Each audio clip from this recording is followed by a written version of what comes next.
Having your own business, as you well know, you're working 7 days a week, 24 hours a day sometimes longer. If there was more hours in the day, I'd probably work them. Hi, I'm Kendra Rommel with Steve Cederquist of Steve Cederquist Designs and Construction. I wanted to bring you guys all over to his awesome showroom to just showcase who this person is and what he's all about. You'll see for yourself. We have fun.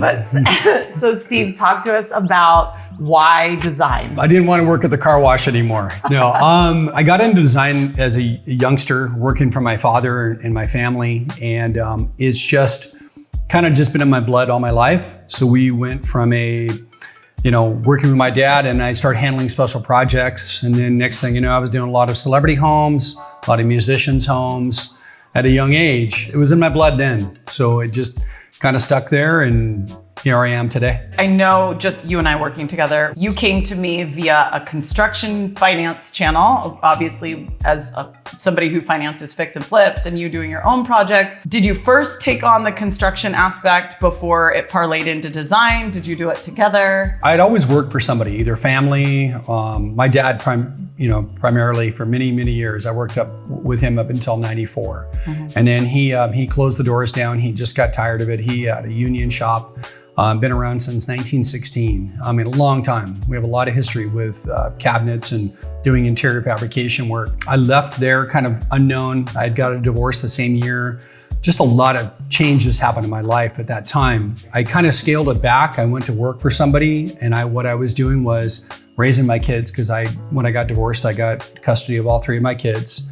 So what I did is I took on an 8-to-5 job, actually 7 to 3:30, so I could be home for my kids. And I just, I bought a condo in Costa Mesa, and I just wanted to ground myself a little bit, and having your own business, as you well know, you're working 7 days a week, 24 hours a day sometimes longer. If there was more hours in the day, I'd probably work them. I did that until 2006. Mm-hmm. And then in 2006, I was doing it still part-time, but the company I was working for a law firm, and I was handling all of their properties. Jim from James Publishing told me, hey, you need to try this, go out there and get it on your own. So I went out, got my own license, contractor's license of my own, and I started doing mainly repair work. It was just me and two other guys. And then the recession hit, and then the recession hit, it changed everything. I grew 500% between 2008 and 2010.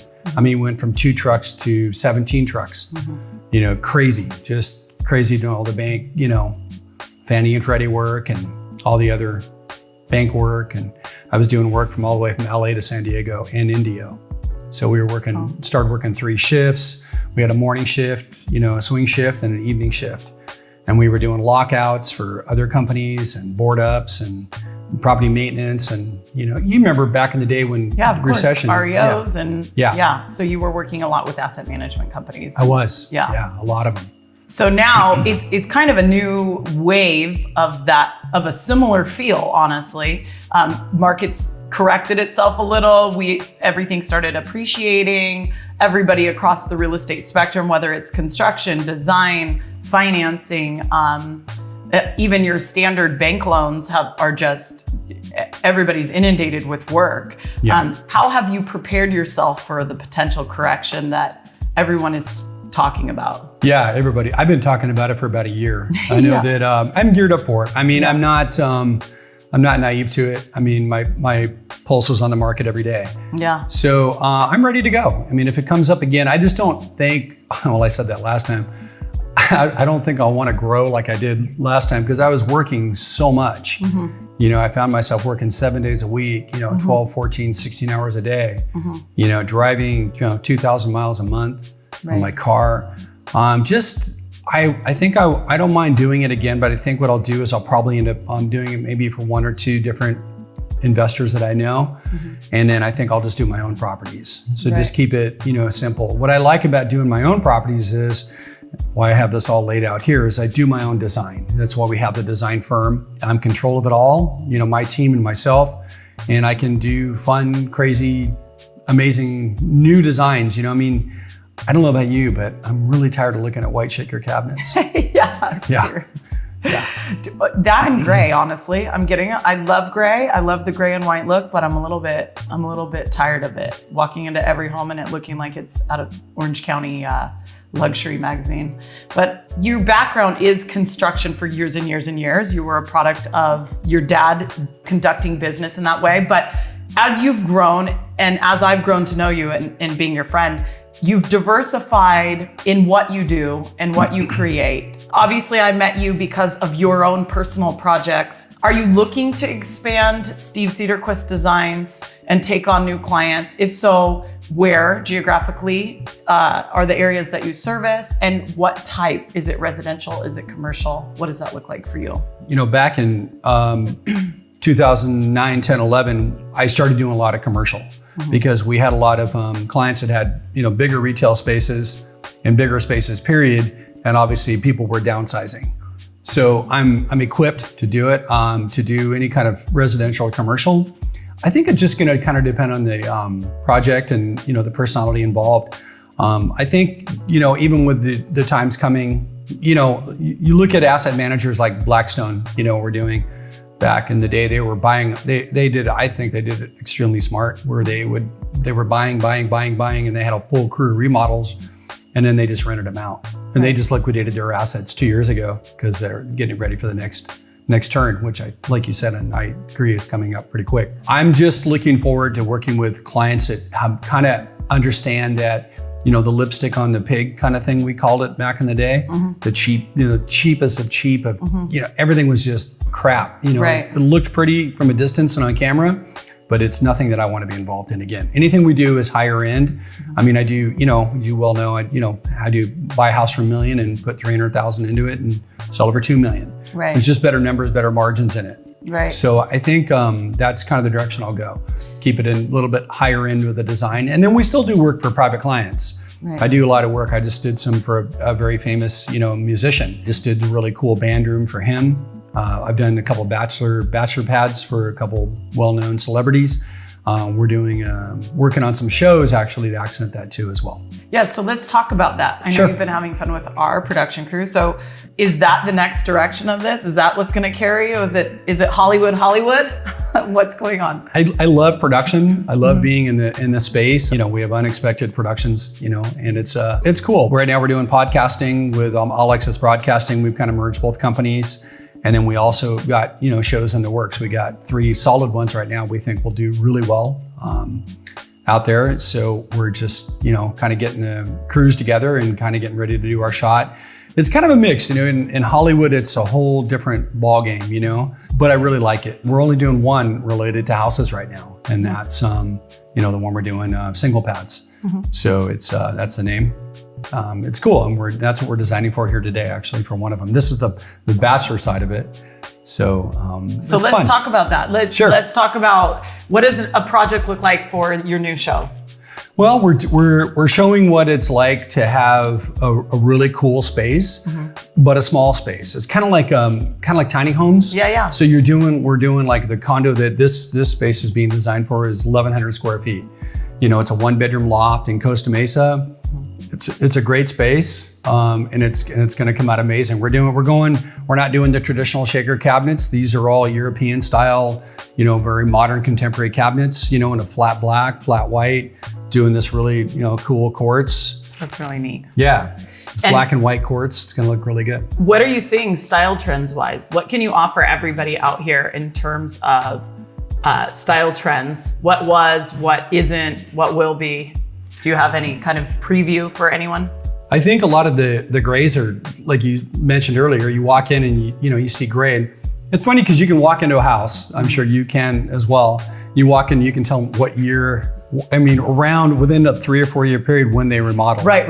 Yeah, because I look and I go, oh yeah, that's 2010 or 15.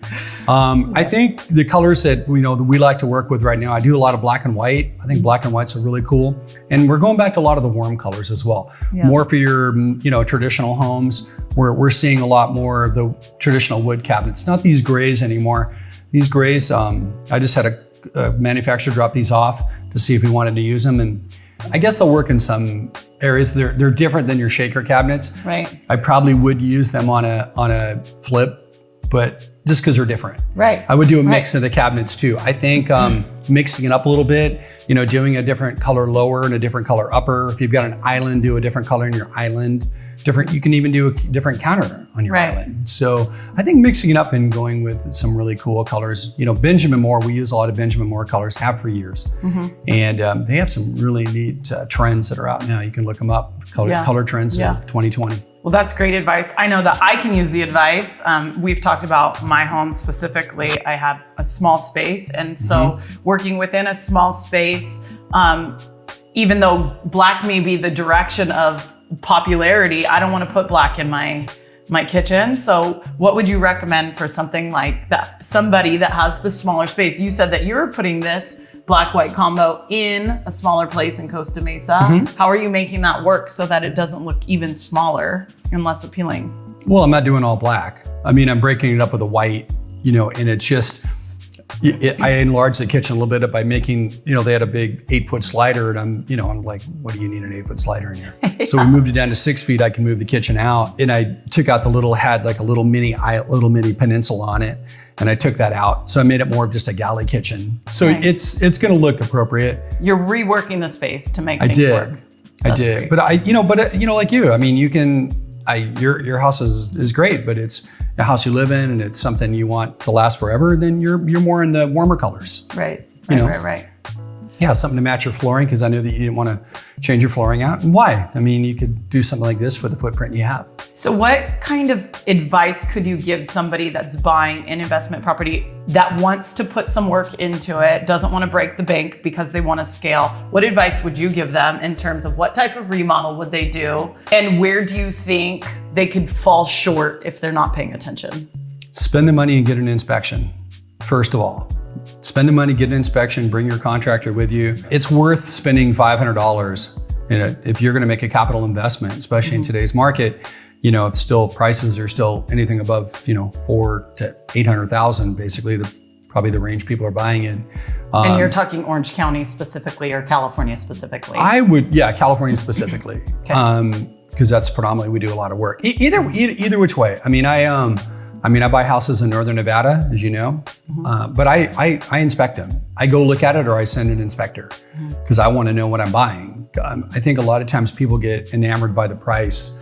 They'll buy something. Like today, I even had an argument with the assessor. The assessor called me, and he literally was turned into a full-blown argument, because he's like, "How did you get this house so cheap?" And I'm like, what are you basing this on? I mean, it was just full-blown conversation. I mean, and he started getting a little hostile with me, because you bought it $100,000 in a market. I'm like, no, I didn't. He's like, well, the comps in your area. And I'm like, really, dude? I mean, did you inspect my property? I mean, it got a little contentious. Yeah. So now I have to prove to them why I bought it so cheap unless they're going to raise my valuation up. Right. So it was a dispute over taxation, really? It was a dispute over taxation. I've never had that call before. And I was like, really, they must be getting desperate for money. So aren't they always? Yeah. So I would just inspect your house, get a solid bid. I mean, get a bid from your contractor. Yeah. Obviously research and, check the license. I would say don't hire handymen to do your work. Do it the legit way. Get permits. Do what you're supposed to do. One more thing to consider too is remediation. If you've got, popcorn ceilings and the place was built before '83, you better get that tested. Right. Because that's a big no-no. I mean, you can get, the people moving into the house, if there's any question, if they find something that, that's questionable for asbestos or mold or something, and you haven't dealt with it, it's an issue. You're going to get sued. Do you feel like there's still room in this marketplace today to buy homes that still have enough meat on the bone to turn around and sell for a profit? Or do you feel like that model has definitely moved to a buy, potentially fix, and hold? That's a loaded question based on, current times. It's hard right now because of the coronavirus. People are freaking out about that. I'm not scared of buying property. I think what I do is when I'm buying right now, I'll probably buy and hold for a couple of years and see and just rent it out. The rental market still is what it is, so I can always, rent it out. I think people should always go into it looking at it from a perspective of deciding what they want to do first. Right. And then, if your goal is, if you're, obviously doing hard money and you're paying interest and you need to turn the property quickly, go in there with a decisive plan, get it done, keep your pulse on the market and, price it accordingly and move on. Sometimes you get lucky and make good money. Other times you'll get out of it and, make, as long as you're in the plus side. Well, that's kind of like the trick question, right? Or the people right now are going, what is the right path, right? We feel this correction coming. We may or may not run across the deal, but we believe we can do this. So do you feel like there's deals out there still? Yeah, they're a needle in a haystack right now. You're saying yes and you're shaking your head no. Well, I look for deals every day. I mean, then you get the call from the assessor. It's like, well, he said you got a deal. I have my sources, and I come across good deals occasionally, not nearly what I was used to, but right now I'm average, I average one every, 2-3 months. I find one, that's good. And if I don't buy it, I pass it on to one of my, other friends that are, flipping, like Tarek or somebody, but name drop. Tarek's awesome. He's a good guy. He's taught me a lot, actually. So I got to give him a lot of credit. He's been a good mentor, and he's actually, he's been a good guy. It's a love-hate relationship with him, but I love him. Today I love him. Yeah. Today, not tax assessor down, Tarek up. Yeah, tax assessor was out of line. He was out of line. Yeah. I'm going to show him. Do you run your business with any set core values? My core value is I treat everybody with the respect that they give me. When I do work for the public, I do what's called happy remodels. And I'll tell you. You're changing your name. Let me explain what that is. Okay. I mean, I have clients come in, that are referred or whatever, and they want me to do their work, and I have no problem with that. But if I got the man and wife sitting there, and I've got the husband who's just like, what's this going to cost me? Yeah. And they already come in with that negative mindset. Right. I'm good. Yeah. I pass them off to one of my friends, Nice guy. I don't know if your friends are your friends anymore. I give them a disclosure. I just tell them, well, they're a little difficult, but I think that'd be a good job for you. So we do that, and we give them some work. But it's I like happy remodel. I like people that are into it. I like people that send me their pins, and they're sharing their photos, their dream photos, and their wish list, and I like that because they're engaged and they want my opinion. They want to know what's up. Right. Like we would sit here and be like, is this cord's going to work with this? And I kind of like this. Okay, cool. Let's find something else. And we try to make it work. And then once we kind of get the palette down, then we can go with we can set all the colors and the flooring and kind of get it set for them. And I like those. Most of the celebrity clients or sports people I deal with, they already have dealing with a designer. So I'm already dealing with their design, and I have my opinions, but sometimes they listen, sometimes they don't. But it's usually a good marriage, and we get the project done, and it looks amazing. What should everyone know about you? I'm bald. Yeah. Good thing you told us. Yes, I didn't know that the camera showed me with hair or not, but no. I'm just a normal guy. I've had a lot of success on the camera and doing stuff with Flipper Flop, and also other my acting career and now production. What we're doing, but I'm still me, and I'm still approachable. I love creating, and that's what's got me into the production space. I just love creating new and creating fun projects and fun content, and that's what I'm about. Every time that I can come into your space, I love the time that we spend together, just because you are so creative. It's something that I'm clearly lacking. So you're very creative. I watch your videos on your workouts, and I live vicariously through my workouts through you. Yeah. It's so hard to hold a selfie stick and do a push-up. Just kidding. Yeah. Never happens. One-handed? Actually. Yeah. I'd like to believe that I was that good, but I'm not. If somebody wants to reach out to you and get some feedback on design and or construction, how would they do that? Yeah, they can reach me, through social media at Steve Cederquist on Instagram. Okay. Or Facebook the same way. You can message me. You can go to my website, stevecederquistdesigns.com. There's a message. You can email me. My name, steve.cederquist@gmail. I'm pretty easy to get a hold of. Just Google me, and you can find me anywhere. And like I said, I'll help. I also do like project management for people. I know that people are really scared to deal with contractors or like your investors, like new investors. Right. I'm available to consult them, and help them keep the contractor in check. Nice. Tell them what to do. I'll go look at a property with them. I don't even charge to go the initial charge. I want everybody to have a fighting chance. You know what I mean? I don't think it's right to charge. Some people do, I don't care. It's a little gas and a little of my time. I'll go out to a project, look at it and say, well, yeah, I think, you're going to be spending, 60 grand in here. And they're like, oh, I thought I was going to spend 10. I'm like, oh, you're going to do carpet and paint. Right. I bring reality back to it. Doing the show, with Flip or Flop for many years, I get those calls. I still get them to date. People go, oh, well, I saw you do that kitchen for $7 grand. I'm like, well, it was 2010. It was a long time ago. Right. That was older episode.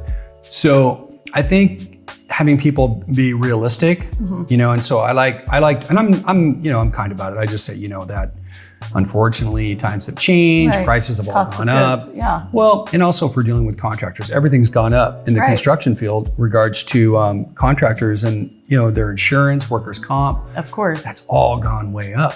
Right. Gas is, $5 a gallon. Everything's gone up. Wages have gone up. It's true. It's true across the board in all industries. I feel like there's a cost of goods and cost of doing business that you do have to account for. And obviously we have to pass a certain amount of that onto our customers on all levels. In my world, it's the cost of capital and what we can trickle out to the end user, right? While staying in business or remaining profitable, right? Sure, For you got to make a both living. sides, right? Yeah, exactly. You got to make a profit So too. Sure. there's always education, I feel like, on both sides for any industry. So I feel like that's fair business, and people with a business mind understand that. What is next for you? What should we all look for from you? Well, Other than, of course, dealing with me consistently. dealing with you consistently. I think time will tell, especially with the economy. I've got my ear to the ground, and I'm listening for the rumbling. I'm hearing a lot of it. What happens with this whole virus thing and how it's going to affect the economy, and is it going to create a recession immediately? We'll know in the next few weeks. Right. I think that if that happens, you and I will be dealing every day, because I'll probably be buying a lot of stuff, and maybe holding on to it for a little bit, maybe just a little bit, see how things turn out. And because I think whatever is going to happen is going to be temporary. Yeah. I don't think it's going to be as long term as the last one. I agree. No, I think it'll be maybe a year or two. It's just a balancing, just people to kind of regain their balance reset. and reset, but not to the extent we had it. That's my opinion. Yeah. Everyone's got one, you know? No, they do. And none of us have a crystal ball, So I do in the back, actually. I'm not really sure I want to see it. Yeah. Oh, okay. So anyway, I want to thank you for your time. Sure. It's been so much fun, as usual. If you guys want to get in touch with Steve Cederquist, please reach out to him. He is on every social media platform and every reality TV show that involves homes. Clearly working on more. And thanks for tuning in. Thanks, guys. Have a good day.